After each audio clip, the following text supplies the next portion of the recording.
Alright everyone, welcome back to the making of Assassin's Creed, the 15th anniversary. This we have Chapter 7, Transmedia Development. Here's the Assassin's Creed narrative cross-references. So,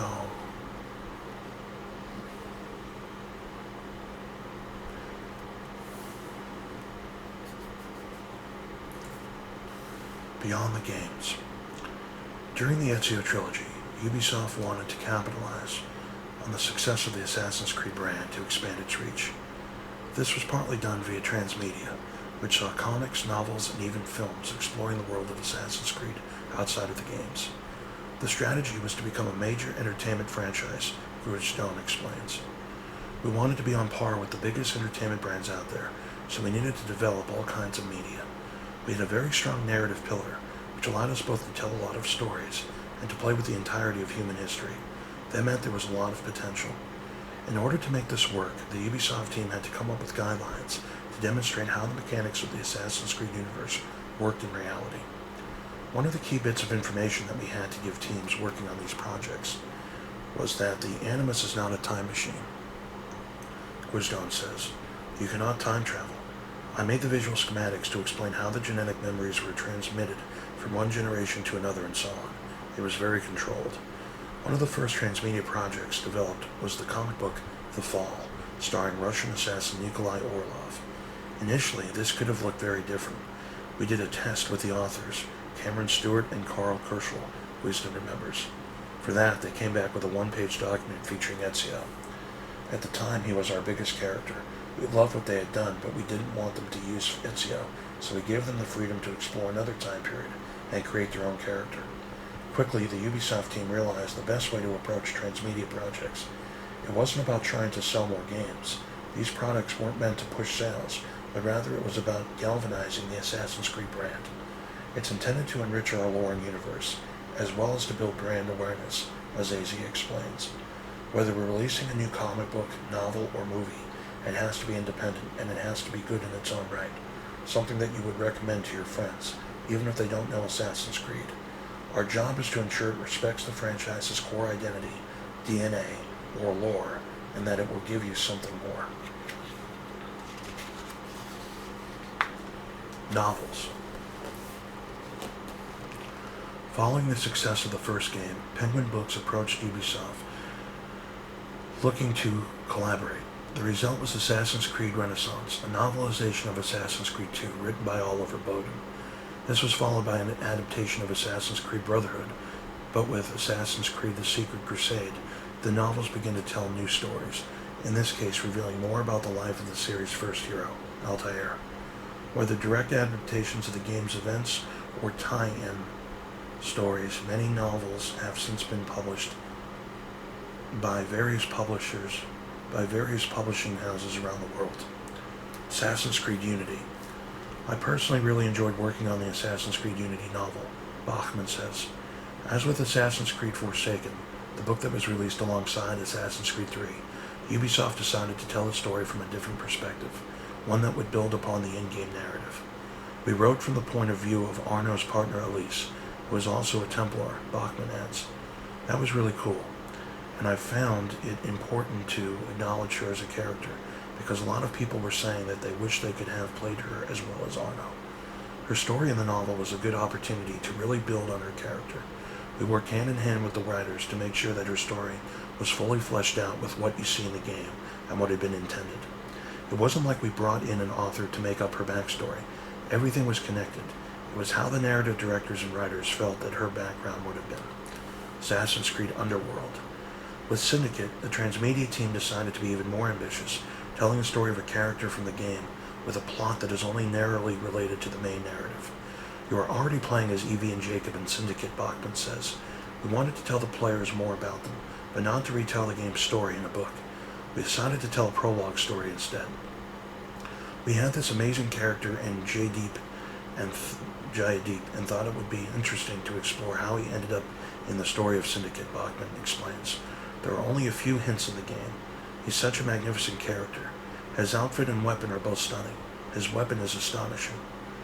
It only took about half an hour of discussion to decide that the story was the one we needed to tell, and that part of the story would be set in India. It took a lot of research, but it was really worth it. Young adult novels, Last Descendants. Assassin's Creed has also inspired original novels, starting with 2016's Last Descendants, the first in a young adult series published in partnership with Scholastic, which wanted to bring Assassin's Creed's ability to educate and entertain to a younger audience.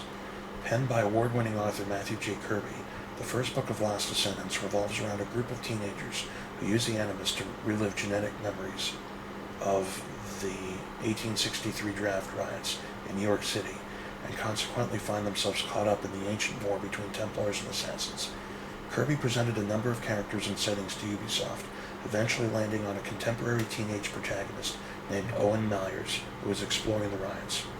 That all sounds rather heavy for a book nominally aimed at teenagers, but Kirby's experience as a teacher and psychologist was helpful in this regard. The Last Descendants series doesn't shy away from really tough subjects and violence, Bachman explains. You can't viscerally describe a violent death, but you can tackle things like racism and disability. That's also why it took a while for the franchise to dig into YA, because the very premise of Assassin's Creed's gameplay involves stabbing people with a huge blade attached to your arm. By the time we started Last Descendants, the franchise and its lore had developed enough that we had a wealth of things to base a book on that weren't just gameplay. Assassin's Creed Fragments. In 2021, Ubisoft released a second young adult book series called Assassin's Creed Fragments, with the French partner 404 Editions. This time, the books feature teen protagonists living during different periods of history, featuring new characters for each novel, but with the common theme of exploring the nature of the relationship between siblings. Each book in Assassin's Creed Fragments is written by a different author. Fragments is a trilogy where each author had the liberty to pick a different time period. It's really unique for a trilogy, and we got to explore Japan for the first time with the first book, so that was pretty exciting, explains Fahia Chilali, Transmedia Project Manager at Ubisoft. Assassin's Creed Heresy. Transmedia storytelling is often a way for Ubisoft to explore historical settings, figures, and ideas that hadn't yet been encountered within the Assassin's Creed games. When they brought in author Christy Golden, known for her work creating books for Blizzard Entertainment's World of Warcraft, one character stood out to her. We had this whiteboard to plan Assassin's Creed Heresy, where we wrote down everything we had in mind, Bachman explains. Joan of Arc was one of them. Christy loved the idea of working with Joan of Arc, who is this incredibly complex character. We discussed multiple settings, multiple characters, and this one really stood out to her. Golden also created Heresy's present-day framing, including the character of the Templar Simon Hathaway, which allowed the story to have more complexity. Christy had some really cool character development, as well as some really tight switching between modern day and the past, because there's a lot of moving back and forth that you can do in a novel that you can't do in a game. Otherwise, you'll completely break immersion, Bachman adds. The novel format allowed for a deeper examination of the Templar ideology than what had previously been possible. Novels allow you to really dive into the inner thoughts and psyche of someone, Bachman says. It's easier to show this kind of nuanced psychology and gray zones. The Magus Conspiracy, or the Magus Conspiracy. The Magus Conspiracy is the latest original novel developed in a partnership between Ubisoft and Ankh-Knight Books. The book is set at the turn of the 19th century as European kingdoms and empires fall under the tide of modernity, and it features characters like the brilliant mathematician Ada Lovelace. I have a background in political science, and I was really interested in exploring the philosophical underpinnings of the Brotherhood and imagining what these would be in the late 19th century and what the Assassins and Templars might have looked like across Europe at that time. The book is set in 1851 and takes place in several different countries where there weren't necessarily a lot of lore already created about who was there and what they were doing, explains author Kate Hartfield. Kate delivered a wonderful and captivating story with this book. I love to follow our two heroes, Pierrette and Simon, on their adventure and how they evolve throughout. I think it's also the first time in a novel where we travel to so many different places in Europe, adds Vahida Chilali. Comics. Assassins and Templar comics. In 2015, Ubisoft revealed a partnership with comic specialist Titan to run 2 concurrent series of graphic novels based on the Assassin's Creed IP. These were focused on the Assassins and Templars, respectively. With the former, Ubisoft tried to satiate the demand for content that wasn't being fulfilled by games at that point in time. With the Assassin's series, we went into the modern day, which had taken a little bit of a backseat in the games, Bachman admits. The team worked with writers Conor McCreary and Anthony Del Cole, as well as artists Neil Edwards and Vittorio Garofoli, and colorist Ivan Nunez, to figure out what this world was going to be. We gave them a sandbox to work with, and they came back to us with proposals for this character, Charlotte de la Cruz, Bachman explains. We wanted to have a female character, as well as a diverse representation in the cast and of the present. The Templars comic, meanwhile, starred Albert Albie Bolden, who used the alias The Black Cross, and later Giovanni Otso Berg. Once again, this gave Ubisoft an opportunity to explore the Templar philosophy after initially doing so in 2014's Rogue. I wouldn't say the Templars comic was inspired by Rogue, but oh my god, telling the Templar story is so cool, Bachman laughs. A lot of their initial philosophy is not necessarily rooted in evil or in trying to oppress people. There's something to be said about the morals and values of true Templars. We wanted to tell these stories about Templars who are not evil, but rather are complex human beings who have good sides and bad sides. We also wanted to include stories of the Templars who discover how dark things can get if you get too far. Assassin's Creed Valhalla, Song of Glory. In 2019, Ubisoft partnered with Dark Horse Comics to develop the comic prequel for Assassin's Creed Valhalla. When Dark Horse told us Cavan Scott would be available to write the story, we thought he was the perfect choice. Cavan is a huge fan of the Viking Age. The comic takes place about a year before the events of Valhalla, and does a great job of introducing Eivor. You can see how she's learned to balance her personal ambition against the safety of her clan through this adventure, comments Azazian. Because the game is the benchmark Viking experience, our intention for this book was to deliver a Viking experience through the lens of the comic medium, and I think Cavan and artist Martin Tunica definitely delivered on that front. Manhua manga and webtoons. Some of the newest transmedia creations come from collaborations with talented Asian authors and artists, notably in China, Japan, and Korea, with several comics currently in development. By bringing talents from all over the world to craft new transmedia narratives, Ubisoft aims to enrich the Assassin's Creed universe with authentic stories that resonate with local fans. We seek to offer our fans new content in formats they are familiar with stories that are rooted in their cultural background and their history, adds A10 Beauvoir, publishing content manager of Ubisoft. Assassin's Creed Dynasty. Created by Zhu Xingjie and illustrated by Zhang Zhou, Assassin's Creed Dynasty is Ubisoft's first Chinese manhua. It features an all-new character and story, and is set in 8th century China. First launched as a webcomic in China by the local development partner ULab, the manhua had garnered more than 2 billion views on digital platforms as of October 2022. We've wanted to create a full-fledged Assassin's Creed story set in China for a long time, but we also wanted to do it right, says Beauvoir. We took the time to find the proper creative team and the best story. Working with Zhu Jiangjie and Zhang Zhou on that project has been one of the best experiences we've ever had. Assassin's Creed Blade of Xiaojun. A manga set in the Assassin's Creed universe, Assassin's Creed Blade of Xiaojun tells the story of the efforts of an assassin to rebuild the Brotherhood in China.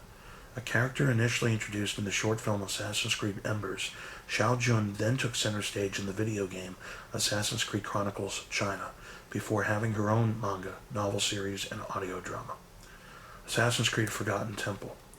Produced by Red Dice Studio, a leading webtoon studio in South Korea, this comic will serve as a sequel to Assassin's Creed Black Flag and continue Edward Tenway's story. We are very enthusiastic about the project. It's great to bring Edward back. We feel existing fans will be excited to see a new adventure of our favorite pirate assassin. And for us, the webtoon format is also a way to bring Assassin's Creed to newcomers as well, says Azaziah. Webtoons are an incredible format to tell deep, engaging story with a very innovative narrative flow and a worldwide reach. We are very enthusiastic about this project, and we hope it will allow newcomers to discover our universe through this media, adds Beauvoir. Audio. Assassin's Creed Gold. In this first ever Assassin's Creed audio series, listeners discover Aliyah Khan, a card shark and small-time con woman living in London. She is recruited by the Brotherhood to delve into her ancestors' past and decode a mysterious inscription on a gold coin from the year 1696, a time during which Isaac Newton was tasked with running the Royal Mint and was stamping out counterfeiting. The twist is that Aliyah's ancestor, assassin Omar Khaled, is blind, explains Bachman. Anthony Del Cole, with whom we had already worked on an Assassin's Creed comic series, really thought this would enhance the experience for the listener. And indeed, the audio feels like a totally immersive experience. I don't think this story would translate that well into another medium. Thanks to production partner Audible, the audio series was also a breakthrough in terms of casting, with world-famous actors such as Riz Ahmed, Venom, Sound of Metal, and Anthony Head, Buffy the Vampire Slayer, lending their voices to the story. Assassin's Creed Symphonic Adventure. Since its creation, Assassin's Creed has given players some unforgettable gameplay experiences, and its music has been pivotal in that achievement. For each game, Ubisoft's music supervisors work with respected composers to help define what the score should convey to the player. Jesper Kidd, Lauren Balfe, Sarah Schnackner, and Einar Svevik are among the acclaimed musicians that produced the franchise's iconic music over the years. In 2022, to celebrate the music of Assassin's Creed, Ubisoft partnered with Overlook Events to produce an immersive concert series, Assassin's Creed Symphonic Adventure. The concert, a 2-hour performance with a full symphonic orchestra, also featuring a choir and soloists, revisits the depths of the franchise's music, from the beginning of the ages to the modern sonorities of the Animus. Assassin's Creed movie. Bringing the Assassin's Creed brand to the silver screen just made sense, given that Ubisoft had already explored other transmedia, including comics, novelizations, and even short films. The company set up Ubisoft Film and Television in Los Angeles to work on an Assassin's Creed film with the aim of finding all the right talent for such a project. Ultimately, the game firm signed with New Regency and 20th Century Fox to create the movie. Shortly after, Michael Fassbender was cast to play the lead. Though he hadn't played in the Assassin's Creed games, the film star showed up with extensive knowledge of the franchise. When we had the first script reading, he'd read all of the lore books we had sent him, Azaziah says. He learned it like it was a Bible. He knew everything about Assassin's Creed and had a really good concept of the universe. That was pretty flattering. A lot of people tend to think that in order to understand the characters and the universe, you have to play a lot of the games. You can learn the lore by watching videos and reading books. That's just as valuable. Michael's job is to act, not to play games. If he understands the character we want to build, if he's coming with credibility, physicality, and if he knows the universe, I'm good. The Assassin's Creed movie features a modern-day character, Callum Lynch, who is reliving the memories of Aguilar de Nurja, an assassin based in 15th century Spain during the Inquisition.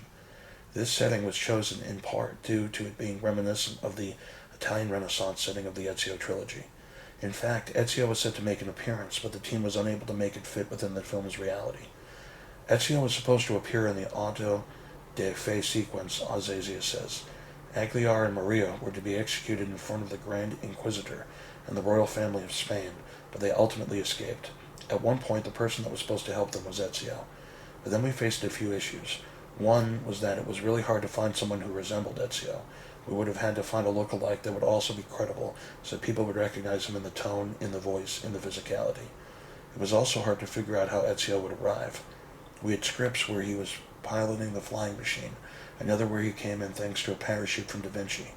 Most of the time it felt like this huge Deus Ex Machina that made no sense. If you have a cameo, it has to work. It has to be elegant. Ezio has to look good, and I want his role to have a purpose. One focus of the film was a sense of tangibility. The team worked with weapons specialist Tim Wildgoose to give items such as hidden blades more personality than they might otherwise have had. All of the pieces worked, like in a James Bond movie, as Azaziah says. Tim used the hidden blade the way it was meant to be used, which meant like a lightsaber. Every single little hidden blade is supposed to be a reflection of the character that holds it, and every one of them is unique. If you look at Callum's father's hidden blade, it looks like Rambo's knife. Callum's has a really intricate design, but Maria's is thinner and more refined, and she has 2 instead of 1. The next chapter of Assassin's Creed on screen will be a brand new live-action Assassin's Creed series, which will be coming to Netflix. With the TV series, we already have at least 1 season, and options for multiple seasons to be able to tell stories, as Azaziah says. When you have 10 or 12 hours to tell a story, you can approach the writing in a very different way. I think that it's a more appropriate way to deliver that universe. It's going to be something different. Merchandise. Merchandising is an essential part of brand. It's an extension that physically materializes the franchise's fantasy. It gives an audience the ability to engage even more with the universe they've fallen in love with, says Aymar Azaziah. Assassin's Creed was created by a team of passionate and ambitious visionaries who in doing so provided a set of iconic elements: a beaked hood with a white suit with a red sash, the eagle silhouette, the avian crest insignia, and of course the leap of faith. All these assets were key in establishing the franchise's DNA and finding partners to turn these concepts into real objects, from realistic figurines to modern apparel to replicas of hidden blades. Thanks to dedicated fans and collectors, Ubisoft has been able to evolve beyond their wildest ambitions and keeps pushing the bar in terms of quality, originality, and variety of projects they are able to offer. Assassin's Creed collectible toys, figures, and statues are crafted by some of the most talented toy makers in the world. Each product captures the essence of many heroes and heroines that the Assassin's Creed franchise has crafted and brings them into the physical world through each manufacturer's creative vision. Desmond Hoodie. Originally released in 2012 by Ubi Workshop, the in-house transmedia and merchandising arm of Ubisoft at the time, the Desmond Hoodie rapidly became a fan-favorite piece of merchandise. We worked directly with the developers to design a premium piece of apparel, a replica of the hoodie Desmond wore in Assassin's Creed Brotherhood, remembers graphic designer Julia Hedrick. The hoodie bears no Assassin's Creed logo, unlike most licensed merchandise. Only fans would recognize the hoodie as Desmond Miles's. The team put careful effort into making sure that the replica would match the in-game garment. I had to check that the color and stitching of the manufacturer's sample exactly matched the way the hoodie appeared in the game. We had to go through several rounds of samples to make it right. The hoodie was so well received by the community that we ended up making new versions of it and took a similar approach to design other main Assassin hoodies. And that, my friends, is it. We have finished the making of Assassin's Creed 15th anniversary. I want to thank all of you for joining me on this journey. Stay tuned. We have a video game pickups video coming and October's Munch Pack as well. Thanks for watching, guys. I'll see you next time. Goodbye.